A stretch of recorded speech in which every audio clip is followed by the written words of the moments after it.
Good morning student. आज infrastructure chapter के इस लेक्चर में हम लोग दो टॉपिक में बात करेंगे।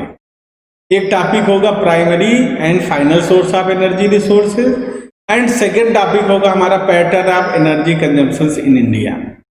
किस पैटर्न में हम एनर्जी को कंज्यूम कर रहे हैं अपनी कंट्री में। उसके साथ साथ हम लोग बायोगैस बायोमास जो पिछले लेक्चर में छूट गया था उसको भी थोड़ा सा देखेंगे कि बायोगैस क्या होता है और बायोमास क्या होता है।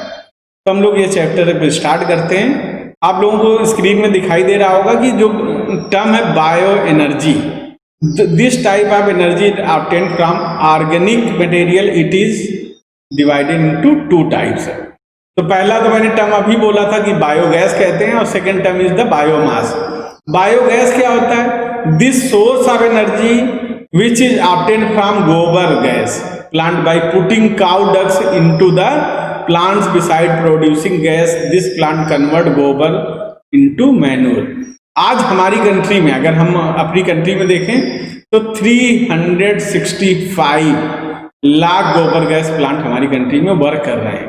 तो ये 365 लाख जो गोबर गैस प्लांट है ये हमारी कंट्री की एक बड़ी जो विलेज एरिया की बहुत बड़ी रिक्वायरमेंट को पूरा कर रहे हैं। लेकिन इसका जो यूटिलाइजेशन है वो यूपी बिहार में कम है, लेकिन अदर स्टेट में इसका बहुत बेटर है और मेनली ये साउथ इंडिया में बहुत बेटर तरह से इसका यूटिलाइज किया जा रहा है। दूसरा जो टर्म आता है बायोमास होता है। Biomass refer to the organic material like plant है, ट्रीज है, that is used for the production of energy. The objective of biomass program is to be encourage afforestation for energy. तो इसका एक सबसे मेन रहता है कि इसमें हम प्लांट को जितना ज़्यादा लगाएंगे उससे हमें जो लीव्स मिलेंगी उनसे इस तरह की एनर्जी क्रिएट करना। तो अगर लीव्स से हम एनर्जी क्रिएट करते हैं तो लोग इंकरेज होते हैं कि हम ज़्यादा ज़्यादा प्लांट लगाएं जिससे उनके पास अवेलेबिलिटी ऑफ जो ट्रीज हैं और उनकी क्या कहते हैं उनसे जो हमें अवेलेबल होने वाले अदर थिंग्स हैं वो आसानी से अवेलेबल हो जाए, जिससे हम एनर्जी का प्रोडक्शन कर सकें, उसका फॉर्मेशन कर सकें। तो ये दो टर्म थे जो हमने एनर्जी वाले चैप्टर में पीछे जो लेक्चर था उसमें छोड़े हुए थे। अब हम लोग जाते हैं कि primary and final source of the energy. तो प्राइमरी सोर्स ऑफ एनर्जी ये एक टर्म ऐसा टर्म है जो हमें ये बताता है कि हमारे पास एक्चुअल में प्राइमरी सोर्स के रूप में एनर्जी है कौन कौन से। प्राइमरी मीन होता है जो ऐसे सोर्सेज जो डायरेक्टली यूज किए जा सके। तो यहाँ आपको दिखाई दे रहा होगा कि primary source of energy are those like coal, lignite, petroleum and gas which are available to us as free gift of the nature and which do not need any transformation before they are used। तो ये सारे वो जिनको आप directly use कर सकते हैं, इनमें किसी ट्रांसफॉर्मेशन की हमें जरूरत नहीं पड़ती। जबकि फाइनल सोर्स ऑफ एनर्जी क्या है? Final source of energy are those energy is used as the final product, this involve transformation process. For example transformation of coal energy into electricity. तो कोयल को हम लोग यूज करते हैं, direct तो use कर ही सकते हैं, लेकिन एनर्जी में इसको इलेक्ट्रिसिटी में कन्वर्ट करने के लिए क्या करते हैं, इसका ट्रांसफॉर्मेशन होता है। तो ये इस तरह से इसका यूज किया जा सकता है। ऐसे ही जो एक सिंपल सी बात होगी कि जो प्राइमरी वो डायरेक्ट यूज होता है और जो दूसरे हैं जिसको फाइनल कहते हैं वो ट्रांसफॉर्मेशन होता है। ये जो सोर्स हैं ये एनर्जी को कन्वर्ट नहीं करते प्राइमरी, ये एनर्जी खुद जनरेट कर लेते हैं। जबकि सेकेंडरी है these source are used only for the final consumption of input और दीज कैन बी कन्वर्टेड। तो ये एनर्जी रिसोर्सेज हमारे सामने।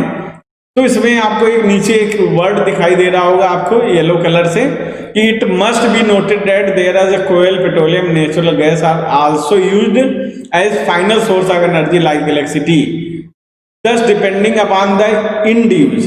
लास्ट में इसका किस तरह से यूज हो रहा है उसी से हम डिसाइड करेंगे कि ये प्राइमरी है कि ये फाइनल एनर्जी कंजम्पशन है। इसलिए आप ये कंफ्यूज नहीं होना कि आप सोचो कि कोयल तो सर कह रहे थे कि प्राइमरी है और यहाँ तो फाइनल भी कह रहे हैं। प्राइमरी का कब है? जब कोयल का हम डायरेक्ट घर में यूज कर लेते हैं, कोयल का हम डायरेक्ट स्टील प्लांट में यूज कर लेते हैं। लेकिन अगर कोयल से पहले इलेक्ट्रिसिटी प्रोड्यूस करें और फिर उसको हम यूज करें तो ये ट्रांसफॉर्मेशन हो गया। तो ये क्या हो गया? फाइनल यूज हो गया। ऐसे ही हम पेट्रोलियम का इलेक्ट्रिसिटी का पहले जनरेट करें और फिर उसका यूज करें, उसको गाड़ी में डायरेक्ट नहीं यूज करके, तो ये क्या हो गया फाइनल, अगर गाड़ी में उसको डायरेक्ट कंज्यूम कर लें, नेचुरल गैस का हम डायरेक्ट कंज्यूम कर लें, तो ये क्या हो गया प्राइमरी। लेकिन उससे पहले इलेक्ट्रिसिटी प्रोड्यूस करें और फिर उसका यूज करें, तो ये क्या हो गया हमारा फाइनल। तो ये डिफरेंस है इन दोनों में। फिर पैटर्न हम देखते हैं, जिस पैटर्न की मैं बात कर रहा था, pattern of energy consumption in India. तो पैटर्न का मतलब यहाँ क्या है कि पैटर्न ऑफ एनर्जी कंजम्पशन का मतलब क्या हुआ, refer to percentage use of different source of energy. अलग अलग जो एनर्जी सोर्सेज हैं उनका कितना परसेंट किसमें यूज कर रहे हैं। तो percentage use of different source of energy can be studied only when different source are converted into some common unit.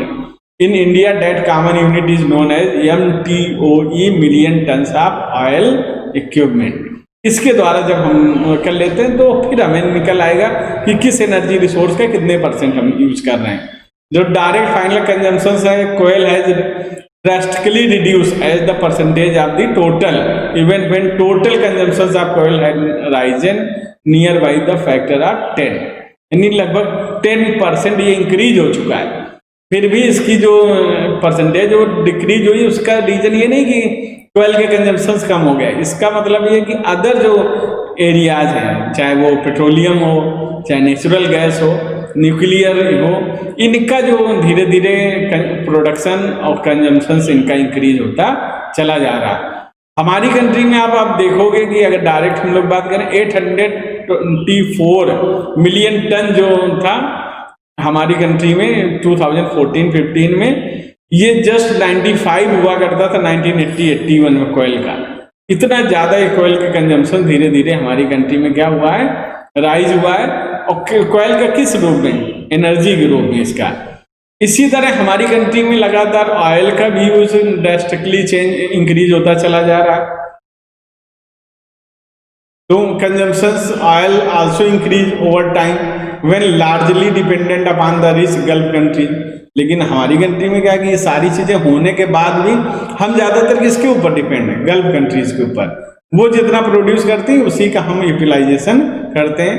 ऐसे consumption of electricity in agriculture sector has substantially increases over time 500 times in a span of 55 year of the plant period. इतना increase हो चुका है electricity का consumption, फिर भी हमारी ये जो कंटिन्यूअस जो कंजम्पशन बढ़ता जा रहा, हमारा प्रोडक्शन उस लेवल पे इंक्रीज नहीं हो रहा, तो इसलिए बहुत कंपेयर टू लो है और उसका हम प्रॉपर यूटिलाइज नहीं कर पा रहे हैं। ऐसे consumption of electricity in the industrial sector है, ये continue to be highest compare to the other sector like agriculture है, कॉमर्शियल है, डोमेस्टिक है। यहाँ पर उतना ज्यादा नहीं यूज होता, लेकिन इसका सबसे ज्यादा किसमें, इंडस्ट्रियल सेक्टर में यूज हो रहा है और वहां पर ये लगातार बढ़ता ही चला जा रहा है। तो एक सबसे मेन रहता है कि अगर इसको हम लोग दूसरे उसमें देखें कि इलेक्ट्रिसिटी क्यों इंक्रीज होती जा रही है, और सेक्टोरल जो शेयर है वो भी लगातार इंक्रीज होता चला जा रहा है। तो आप देखोगे हमारी कंट्री में 37.8% जो टोटल कमर्शियल एनर्जी का कंजम्पशन है वो किसके द्वारा किया जा रहा है, सेकेंडरी सेक्टर। 22 प्राइमरी सेक्टर्स के द्वारा और 22% सेकेंडरी सेक्टर्स के द्वारा, और 24.3% जो होता है वो अदर सेक्टर्स के द्वारा इसका यूटिलाइजेशन हो रहा है। तो यहाँ पर हम देखेंगे कि कहीं ना कहीं ये डाटा भी हमारे चेंज होते रहते हैं, ये डाटा ओल्ड डाटा है। आज की डेट में देखेंगे तो अब एग्रीकल्चर सेक्टर में केवल 24% के आसपास ही यूटिलाइजेशन बचा है, और वहीं पर जो सेकेंडरी सेक्टर है वो भी इंक्रीज हुआ है, एक 22 हो गया तो दूसरा 37% के आसपास पहुंच गया। तो ये चेंज हो रहा है, पहले ये किसका एग्रीकल्चर ज्यादा था, अब ये चेंज होकर के क्या हो गया है, इंडस्ट्रियल ज्यादा हो गया, सर्विस सेक्टर बढ़ता चला जा रहा है। तो ये भी हमारी कंट्री में लगातार इसमें चेंजेस आते जा रहे हैं। फिर इसके बाद आपके पास ये कुछ क्वेश्चंस हैं जिनको आपको करना है। पहला, how is energy an important component of economic infrastructure. दूसरा, how are primary source of energy different from the final sources. What is bio energy, mention it type.